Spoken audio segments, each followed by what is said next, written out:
नमस्कार, आपण पाहताय महाराष्ट्र विजय न्यूज चॅनल मध्ये आपल्या सर्वांचं सहर्ष स्वागत। आज आपण अकोला येथील आहोत आणि भव्य महामोर्चा हा उपवर्गीकरणासाठी आयोजित करण्यात आला आहे। काही मातंग बांधव आहेत आणि राष्ट्रीय लहू शक्तीचे अध्यक्ष आपल्यासोबत विष्णू कसबे साहेब आहेत। आपण त्यांच्याशी थेट या विषयावर जाणून घेऊ आणि त्यांच्याशी थेट या विषयावर बोलणार आहोत। आपल्यासोबत राष्ट्रीय लहू शक्तीचे अध्यक्ष सन्माननीय संस्थापक अध्यक्ष विष्णू कसबे साहेब आहेत। आपण त्यांच्याशी थेट या विषयावर जाणून घेऊ।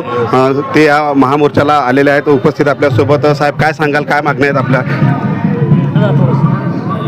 गेल्या अनेक वर्षापासून या राज्यामध्ये अनुसूचित जातीतील आरक्षणाच्या लाभापासून वंचित असलेल्या सर्व जाती सातत्याने या ठिकाणी सत्तेवर असलेल्या, मग ते केंद्रातला असेल राज्यातला असेल, ते आघाडी सरकार असेल किंवा महाविकास आघाडी असेल, युती असेल किंवा महायुतीचं सरकार असेल, या प्रत्येक सरकारकडे सातत्याने की त्या उपेक्षित जातींना, लाभ वंचित जातींना त्यांच्या लोकसंख्येच्या प्रमाणामध्ये, शिक्षणामध्ये, नोकऱ्यामध्ये, राजकीय किंवा योजनांमध्ये त्यांना लाभ मिळत नसल्याने गेल्या अनेक वर्षापासून ते सातत्याने या ठिकाणी वर्गीकरणाची मागणी करत होते।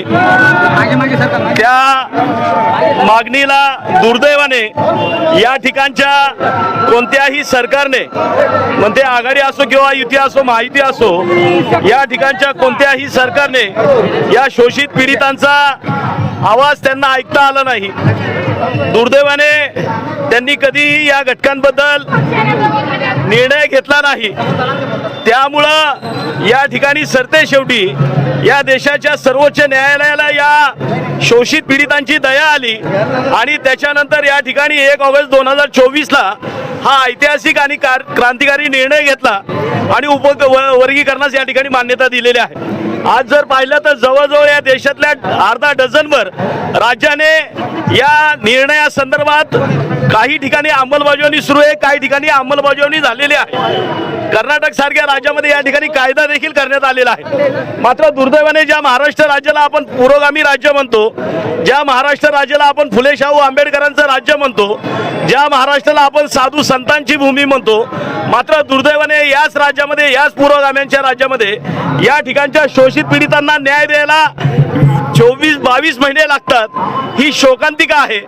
त्याकरिता या ठिकाणी राज्यभरामध्ये जे आरक्षणाच्या लाभापासून वंचित असलेले जो घटक आहे, ज्या जाती आहेत, ते सातत्याने या राज्यातल्या विविध तालुका असेल, तहसील कार्यालय असेल, जिल्हाधिकारी कार्यालय असेल, प्रत्येक जिल्ह्यातून हा समाज या ठिकाणी रस्त्यावर उतरून 1 ऑगस्ट 2024ला सर्वोच्च न्यायालयाने घेतलेल्या ऐतिहासिक निर्णयाची अंमलबजावणी करा, अशा प्रकारची विनंती करण्याकरता सातत्याने रस्त्यावर येत आहे। निश्चित त्याच प्रकारचा एक प्रयोग, त्याच पद्धतीचा, त्याच प्रकारचा एक मोर्चा या पुण्यनगरीमध्ये अकोला शहरामध्ये आज निघत आहे।